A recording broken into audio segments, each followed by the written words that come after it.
नमस्कार विद्यार्थी मित्रांनो, क्रिएटिव्ह मॅथ्स मराठी या आपल्या लाडक्या युट्यूब चॅनलमध्ये तुमच्या सगळ्यांचं सहर्ष स्वागत आहे. आज आपण चर्चा करतोय आता 6वी मराठी बालभारती नवीन अभ्यासक्रम दुसरा धडा ज्याचं नाव आहे पुस्तक माझा गुरु.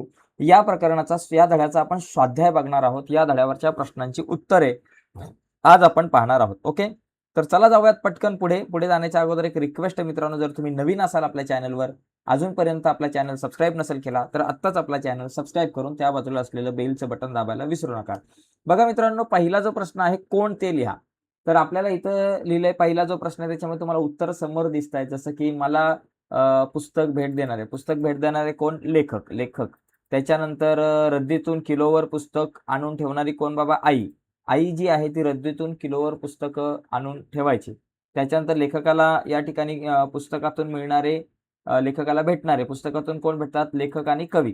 आणि त्याचबरोबर मुद्दा आहे लेखक रात्री अपरात्री यायचे तेव्हा झोपलेली असणारी लेखकाची मुलगी झोपलेली असायची, त्याच्यावेळेस रात्री अपरात्री यायचे आणि त्याच्यामधून त्यांना दमलेल्या बाबाची कहाणी ही कविता सुचली.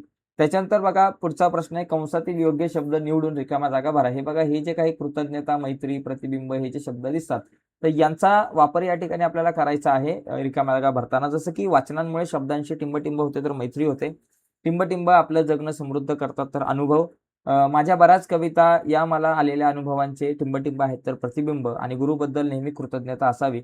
हे जे काही प्रश्न आणि त्यांची उत्तरं तुम्हाला या ठिकाणी इथं दिसतात ती तुम्ही बघून घ्या.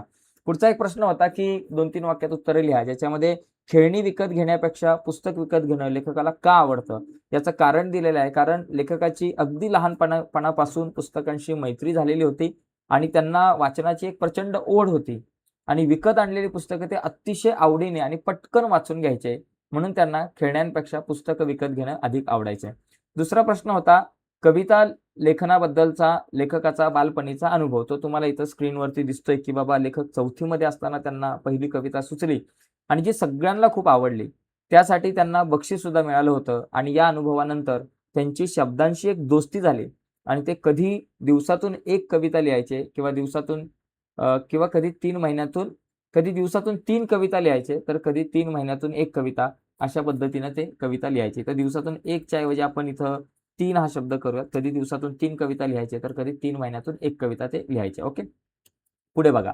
पुढचा प्रश्न होता माझ्या बऱ्याच कविता या मला आलेल्या अनुभवांचे प्रतिबिंब आहेत. त्यांचं उत्तर म्हणजे असे लेखक का म्हणतात? कारण असं आहे की लेखकाच्या मते अनुभव माणसाला खूप काही शिकवतात आणि जगणं समृद्ध करतात. त्यांच्या दमलेल्या बाबाची कहाणी यांसारख्या कविता स्वतःच्या आयुष्यातील प्रत्यक्ष प्रसंगातून आणि त्यावेळच्या अवस्थेतून निर्माण झाल्या आहेत, म्हणून त्या अनुभवांचे प्रतिबिंब आहेत असं ते म्हणतात. म्हणजे आपल्या आयुष्यामध्ये जे अनुभव येतात त्या अनुभवांचा वापरच आपण कविता लिहिताना करतो असं लेखकाला म्हणायचं आहे. पुढचा प्रश्न आहे माझ्या बऱ्याच कविता या ठिकाणी बघा, याच्यानंतर पुढचा प्रश्न आहे माझ्या लेखकाने पुस्तकांना गुरु का मानले याविषयी विचार स्पष्ट करा. असं जर आपण म्हणायला गेलं तर त्याचं उत्तर आपल्याला असं सांगता येऊ शकतं की पुस्तकांमुळे लेखकाची अनेक थोर लेखक कवींशी ओळख झाली.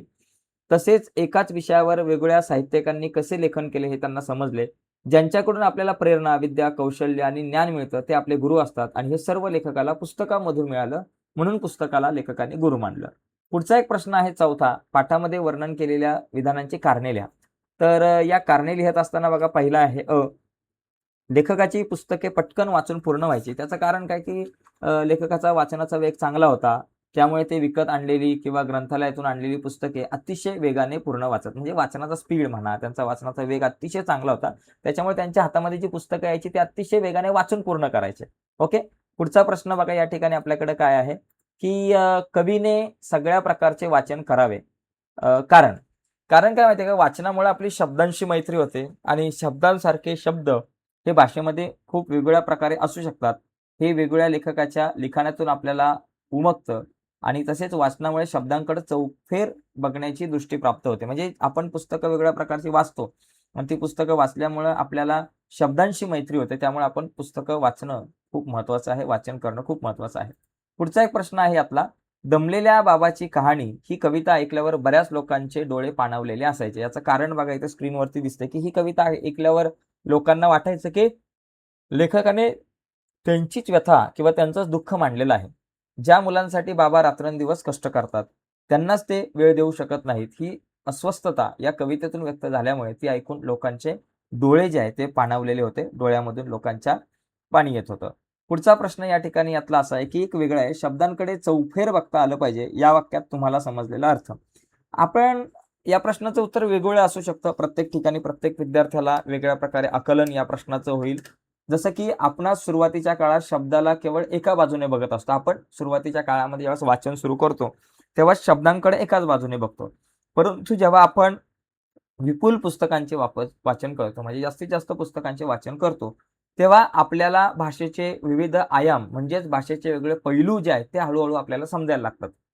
शब्दांवर मनापासून प्रेम करू लागल्यावर आणि त्यांच्याशी घट्ट मैत्री झाल्यावरच त्यांना चौफेर म्हणजे चहूबाजूनी पाहणं आपल्याला खऱ्या अर्थाने शक्य होते. म्हणजे आपण केव्हा शब्दांकडे चौफेर बाजूने बघतो, ज्यावेळेस आपण जास्तीत जास्त पुस्तकं वाचतो आणि शब्दांशी आपली चांगली मैत्री होते. ओके.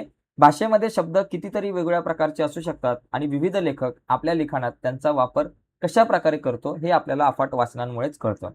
पुढचा एक प्रश्न या ठिकाणी होता, की तुम्ही वाचलेल्या एका पुस्तकाबद्दलचे मत व्यक्त करा व सारांश स्वरूपात वहीत लिहा. बघा मित्रांनो, तुम्ही कुठलं पुस्तक वाचलं हे महत्त्वाचं आहे. नुसतंच आता मी इथं श्यामची आई पुस्तकाचं एक विश्लेषण केलेलं आहे, त्याचा सारांश आणि त्याबद्दलचं मत लिहिलेलं आहे. म्हणून तुम्ही हेच मत लिहावं अशातला भाग नाहीये. तुम्ही कुठलं पुस्तक वाचलंय त्याबद्दल तुमचं मत काय ते तुम्ही लिहिणं अपेक्षित आहे. तर हे सुद्धा लिहू शकता जर तुम्हाला फक्त लिहायचं असेल तरच. पुढचा मुद्दा, दिलेल्या अक्षरांचा योग्य क्रम लावून अर्थपूर्ण शब्द करा. जसं की पहिल्यामध्ये वाढदिवस येतो, दुसऱ्यामध्ये ग्रंथालय आहे, तिसऱ्यामध्ये आत्मचरित्र आणि चौथा जो आहे तो कविता संग्रह असा या ठिकाणी येऊ शकतो. इथं प्र चुकून झालं, इथं ग्र पाहिजे इथं. इथं चुकून प्र झालेला आहे. माझ्या प्रिंटिंग मिस्टेक कधी-कधी होऊ शकते. तर इथं ग्र आहे. इथं आपल्याला हां, ग्र पाहिजे, आहे. ओके, कविता संग्रह. पुढचा एक प्रश्न या ठिकाणी आहे. खालील माहिती वाचा. बघा, नामाच्या रूपावरून एखादी वस्तू वास्तविक अगर काल्पनिक पुरुष जातीची आहे की स्त्री जातीची आहे, की दोन्हींपैकी कोणत्याही जातीची नाही, असे ज्यावरून कळते त्याला शब्दाचे लिंग म्हणतात. 3 प्रकारचं लिंग आहे, पुल्लिंग, स्त्रीलिंग आणि नपुंसकलिंग. ओके.